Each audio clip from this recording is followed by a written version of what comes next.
Chegamos hoje à nossa aula 21 e a gente vai ver o eixo temático 2, que é sobre políticas de segurança e defesa, ambiente internacional e tecnologias emergentes.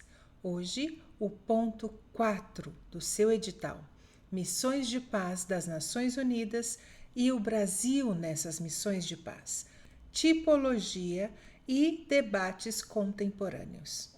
Essas missões de paz das Nações Unidas são instrumentos de segurança coletiva empregados para ajudar os países a fazer a transição do conflito para a paz. O Brasil tem uma larga e distinta história de participação nessas operações, contribuindo com tropas e expertise também. Quais são os tipos de missões de paz? Tipologia das missões de paz da ONU. As missões de paz, elas evoluíram significativamente desde a Guerra Fria, tornando-se mais complexas e multifacetadas.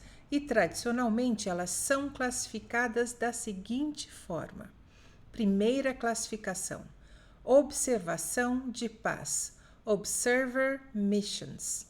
Qual é a característica?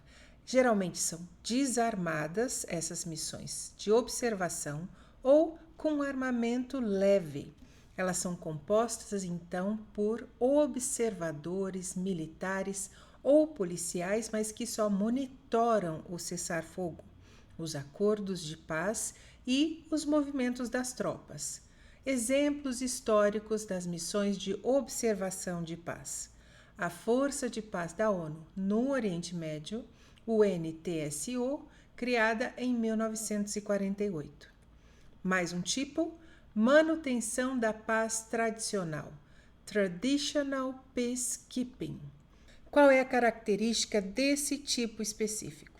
Geralmente compostas por militares armados agora, com mandato para monitorar e manter a paz depois de um cessar-fogo ou acordo. Elas atuam com consentimento de ambas as partes e com imparcialidade. Elas não buscam impor a paz pela força. Exemplos históricos dessa missão de manutenção da paz tradicional: a Força de Emergência da ONU, o NEF-1, no Canal de Suez, em 1956. E aí nós temos a missão de construção da paz, Peace Building.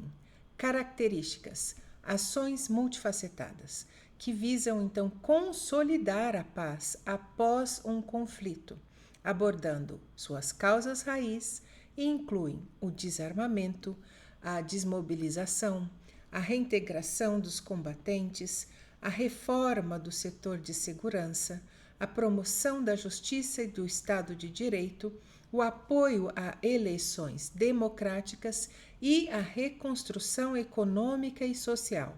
Quais exemplos nós temos da situação de construção da paz? A missão da ONU na Libéria, a missão da ONU para a estabilização do Haiti, a MINUSTAH, que foi inclusive liderada pelo Brasil. Mais um tipo: imposição da paz, Peace Enforcement. Características: missões que envolvem o uso da força sem o consentimento de todas as partes, mas para deter as hostilidades ou proteger civis. E é sob a autorização do Conselho de Segurança que essa missão vai ser implementada e geralmente sob o capítulo 7º da Carta da ONU. Exemplos de imposição da paz, Peace Enforcement: a missão da ONU na Somália, a UNISOM II, a missão da OTAN na Bósnia e na Herzegovina, INFOR ou SFOR, sob o mandato da ONU. Mais um tipo: prevenção de conflitos, Conflict Prevention. Características: ações diplomáticas, mediação e presença política para evitar a eclosão ou a escalada de conflitos. Geralmente, a prevenção de conflitos não envolve envio de tropas. E o Brasil nas missões de paz das Nações Unidas? O Brasil tem sim uma tradição de mais de 70 anos na participação de missões de paz da ONU, sendo um dos maiores contribuidores de tropas e policiais em diversas operações. E quais são os princípios da participação brasileira?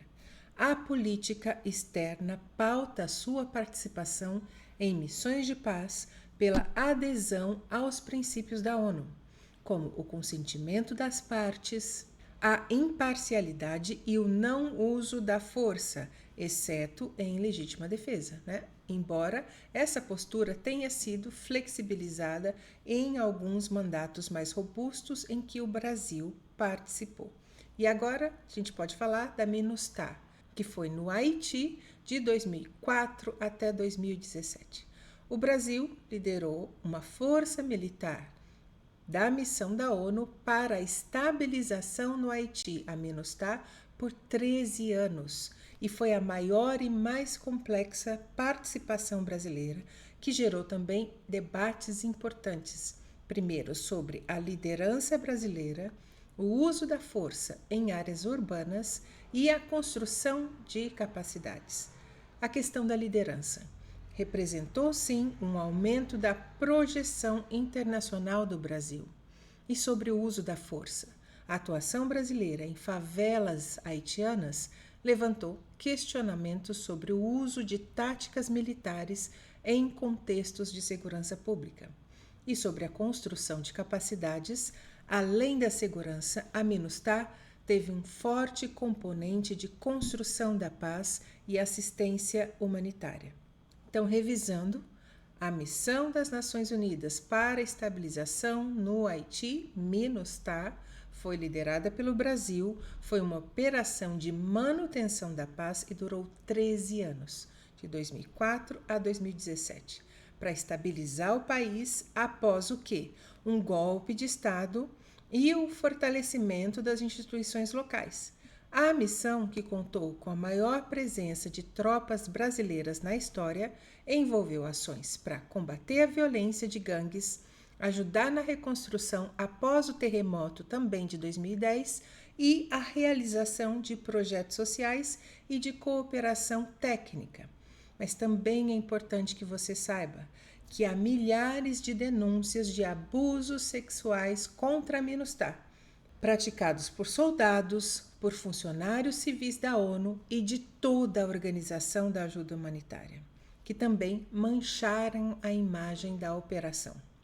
Vários integrantes da MINUSTAH tiveram filhos com mulheres haitianas, muitos frutos de estupro, e essas crianças estão atualmente crescendo sem os pais.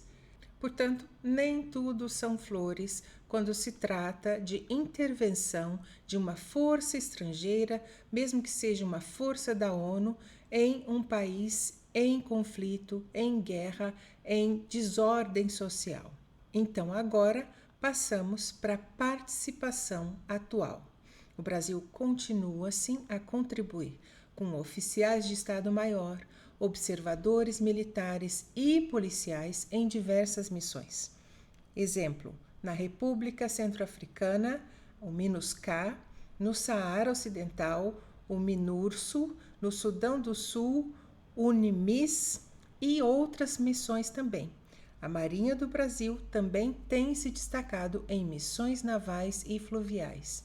E a respeito da capacitação brasileira, o Brasil possui centros de treinamento, como o Centro Conjunto de Operações de Paz do Brasil, CCOPAB, que preparam militares e policiais brasileiros de outras nações para atuarem em missões de paz. E passamos então para debates contemporâneos sobre missões de paz. Essas missões de paz, então, enfrentam desafios muito complexos, muitas vezes desconhecidos antes que haja, por exemplo, o envio de tropas para determinado país. Primeiro debate contemporâneo a respeito, a robustez dos mandatos versus consentimento e imparcialidade. Por quê? A crescente complexidade dos conflitos, com a presença de atores não estatais e a necessidade de proteger civis, leva a mandatos mais robustos, que podem incluir o uso proativo da força, e isso desafia os princípios tradicionais do consentimento e imparcialidade e pode colocar as forças de paz em risco de se tornarem partes no conflito. E quais os impactos para o Brasil dessa situação? O Brasil, historicamente, defende o caráter consensual e imparcial, mas participou, como vimos, de missões com mandatos robustos, o exemplo, por excelência, MINUSTAH, que gerou discussões internas sobre a adequação dessa postura, a ingerência no Brasil com violência em outro país. Outro debate contemporâneo, proteção de civis. Protection of Civilians. O debate, a proteção de civis, se tornou um mandato central para a maioria das missões de paz, mas a sua implementação é desafiadora, especialmente em ambientes de alta violência. E o desafio é, então, equilibrar a necessidade de proteger civis com a segurança das tropas de paz e a imparcialidade da ONU. Mais um desafio em conflitos específicos. Exemplo, Oriente Médio. A UNDOF na Síria e Israel e a UNIFIL no Líbano. A natureza. O conflito é de longa data, com múltiplos atores e complexas dinâmicas geopolíticas. E o desafio aqui, as missões atuam em zonas de separação ou monitoram cessar-fogo que são frágeis, enfrentando o risco de escalada, ataques de grupos não estatais e a dificuldade de manter a neutralidade em contextos de alta polarização. A renovação de mandatos é frequentemente muito difícil nesses casos. A respeito da Ucrânia, da guerra na Ucrânia. Natureza.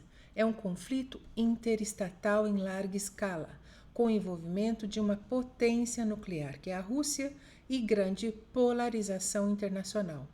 Qual o principal desafio aqui para uma missão de paz? A natureza da guerra, o conflito de alta intensidade entre estados, a ausência de consentimento e a falta de consenso no Conselho de Segurança tornam o envio de uma missão de paz tradicional inviável no momento. A paz a ser mantida simplesmente não existe mais. O mesmo ocorre no Oriente Médio agora. Qualquer presença da ONU seria limitada à observação, à assistência humanitária ou tentativa de mediação. Na África, exemplo, o MINUSCA na República Centro-Africana, o MONUSCO na República Democrática do Congo e o UNIMIS no Sudão do Sul. Qual a natureza? Conflitos novamente extremamente complexos, muitas vezes interestatais, com envolvimento de grupos armados não estatais, leia-se grupos terroristas, e violência contra civis, acesso limitado e grandes desafios logísticos e de segurança.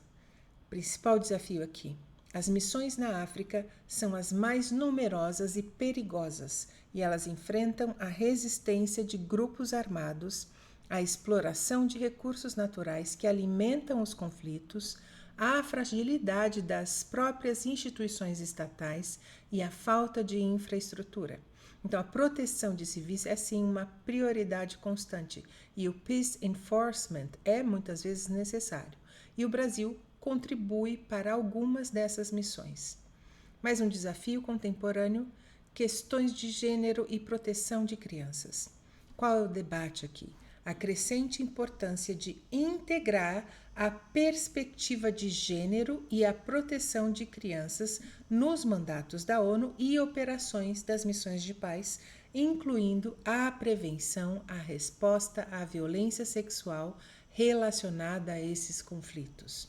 Temos ainda o impacto ambiental e de tecnologia, a pegada ambiental das missões de paz e o uso de novas tecnologias, drones, inteligência artificial, para melhorar a eficácia, a segurança das tropas e o monitoramento. Mais uma questão que se refere à ONU, o ataque às forças de paz. E o desafio aqui é com aumento do número de ataques e baixas entre os peacekeepers, tornando as missões mais perigosas. Então, as missões de paz da ONU, com a participação do Brasil, continuam a ser um pilar do sistema de segurança coletivo, mas eles precisam se adaptar aos novos e complexos desafios que temos agora no século XXI.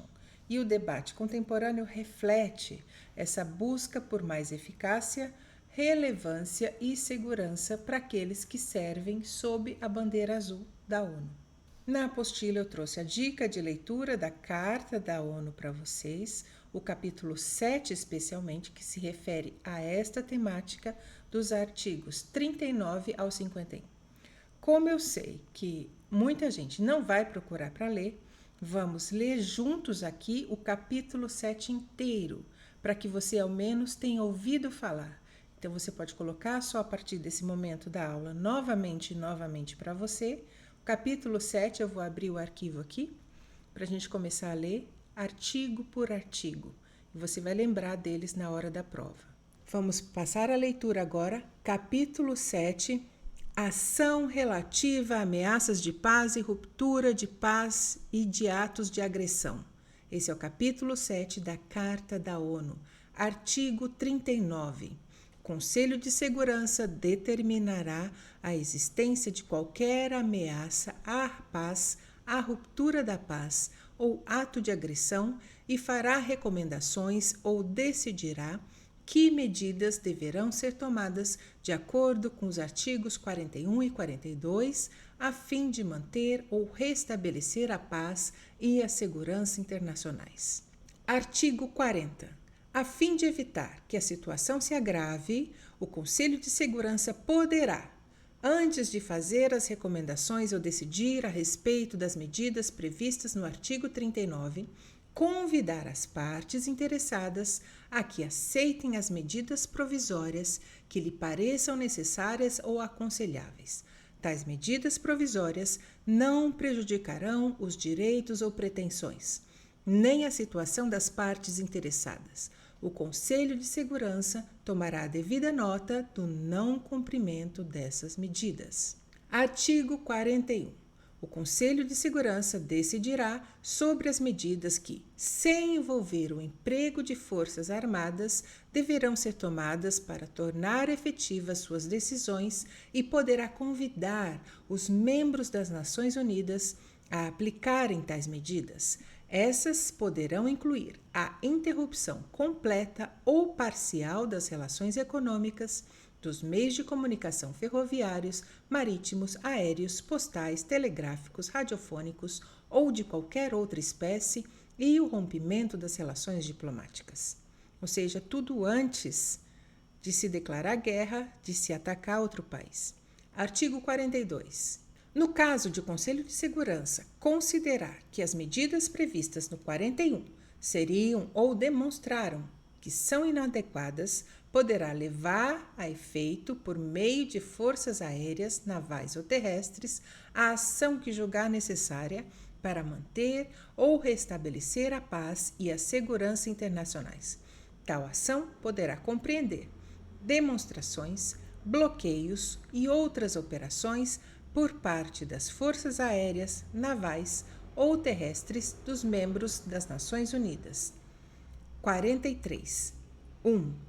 Todos os membros das Nações Unidas, a fim de contribuir para a manutenção da paz e da segurança internacionais, se comprometem a proporcionar ao Conselho de Segurança, a seu pedido e de conformidade com o acordo ou acordos especiais, forças armadas, assistência e facilidades, inclusive direitos de passagem, necessários à manutenção da paz e da segurança internacionais. 2, é o 43.2 agora. Tal acordo ou tais acordos determinarão o número e tipo de forças, seu grau de preparação e sua localização geral, bem como a natureza das facilidades e da assistência a serem proporcionadas.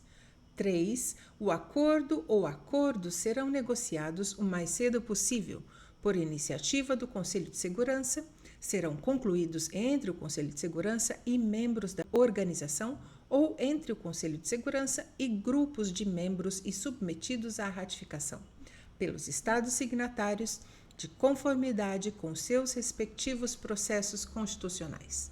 Artigo 44. Quando o Conselho de Segurança decidir o emprego da força, então já aprovou a agressão, tá? Ou a defesa, deverá, antes de solicitar a um membro nele não representado o fornecimento de forças armadas em cumprimento das obrigações assumidas em virtude do artigo 43, convidar o referido membro, se este assim o desejar, a participar das decisões do Conselho de Segurança relativas ao emprego de contingentes das Forças Armadas do dito membro, ou seja, do Estado. Ele decide se ele coloca contingente de Forças Armadas militares para atuar nesse conflito. Artigo 45. A fim de habilitar as Nações Unidas a tomarem medidas militares urgentes, os membros das Nações Unidas deverão manter imediatamente utilizáveis contingentes das Forças Aéreas Nacionais para a execução combinada de uma ação coercitiva internacional. A potência e o grau de preparação desses contingentes, como os planos de ação combinada, serão determinados pelo Conselho de Segurança com a assistência da Comissão de Estado-Maior dentro dos limites estabelecidos no acordo ou acordos especiais a que se refere o artigo 43. Aqui são os países que deixam à disposição da ONU as suas tropas para atuarem em conjunto em caso de uma agressão, por exemplo. Artigo 46. O Conselho de Segurança, com assistência da Comissão de Estado-Maior, fará planos para a aplicação dessas Forças Armadas. E o 47. 1. Será estabelecida uma Comissão de Estado-Maior destinada a orientar e assistir o Conselho de Segurança em todas as questões relativas às exigências militares do mesmo Conselho, para a manutenção da paz e da segurança internacionais, utilização e comando das forças colocadas à sua disposição, regulamentação de armamentos e possível desarmamento, ou seja, a instituição dessa comissão aqui. 2. A Comissão de Estado-Maior será composta dos chefes de Estado-Maior dos membros permanentes do Conselho de Segurança, são 5 membros permanentes, ou de seus representantes. Todo membro das Nações Unidas que não estiver permanentemente representado na comissão será por esta convidado a tomar parte nos seus trabalhos sempre que a sua participação for necessária ao eficiente cumprimento das responsabilidades da comissão, ou seja, países que têm a ver com conflito, mesmo que seja de forma colateral. E terceiro ponto, a Comissão de Estado-Maior será responsável, sob a autoridade do Conselho de Segurança, pela direção estratégica de todas as forças armadas postas à disposição do dito Conselho. As questões relativas ao comando dessas forças serão resolvidas ulteriormente. Depois, a Comissão de Estado-Maior, com autorização do Conselho de Segurança e depois de consultar os organismos regionais adequados, poderá estabelecer subcomissões regionais. Artigo 48.1. A ação necessária ao cumprimento das decisões do Conselho de Segurança para a manutenção da paz e da segurança internacionais será levada a efeito por todos os membros das Nações Unidas ou por alguns deles, conforme seja determinado pelo Conselho de Segurança. E 2. Essas decisões serão executadas pelos membros das Nações Unidas diretamente e, por seu intermédio, nos organismos internacionais apropriados que façam parte. 49. Estamos chegando ao final já, só até o 51, 49. Os membros das Nações Unidas prestar-se-ão assistência mútua para a execução das medidas determinadas pelo Conselho de Segurança. Artigo 50. No caso de serem tomadas medidas preventivas ou coercitivas contra um Estado pelo Conselho de Segurança, qualquer outro Estado, membro ou não das Nações Unidas, que se sinta em presença de problemas especiais de natureza econômica resultantes da execução daquelas medidas, terá o direito de consultar o Conselho de Segurança a respeito da solução de tais problemas. 51. O último artigo da nossa carta por hoje. Nada na presente carta prejudicará o direito inerente da legítima defesa individual ou coletiva, no caso de ocorrer um ataque armado contra um membro das Nações Unidas, até que o Conselho de Segurança tenha tomado as medidas necessárias para a manutenção da paz e da segurança internacionais. As medidas tomadas pelos membros no exercício desse direito de legítima defesa serão comunicadas imediatamente ao Conselho de Segurança e não deverão, de modo algum, atingir a autoridade e a responsabilidade que a presente carta atribui ao Conselho para levar a efeito, em qualquer tempo, a ação que julgar necessária à manutenção ou ao restabelecimento da paz e da segurança internacionais. Esse artigo trata, portanto, da legítima defesa e que, em qualquer tempo, o Conselho de Segurança pode decidir de forma diversa. Fechamos, então, a aula de hoje, inclusive com a leitura de parte da Carta da ONU. E lembrem, estamos no mundo do direito, do dever ser, e de você será cobrado o conhecimento dessas legislações e não uma análise crítica ou concordância ou discordância a respeito da Carta da ONU. Não é isso, tá? Se você quiser, é claro, vai ficar mais fácil acompanhar as aulas aqui pela apostila. Tem apostila específica para esse concurso, CNU Bloco 7, disponível para você a um valor social nos links na descrição do vídeo e no primeiro comentário fixado. Fiquem bem, nos vemos na próxima aula.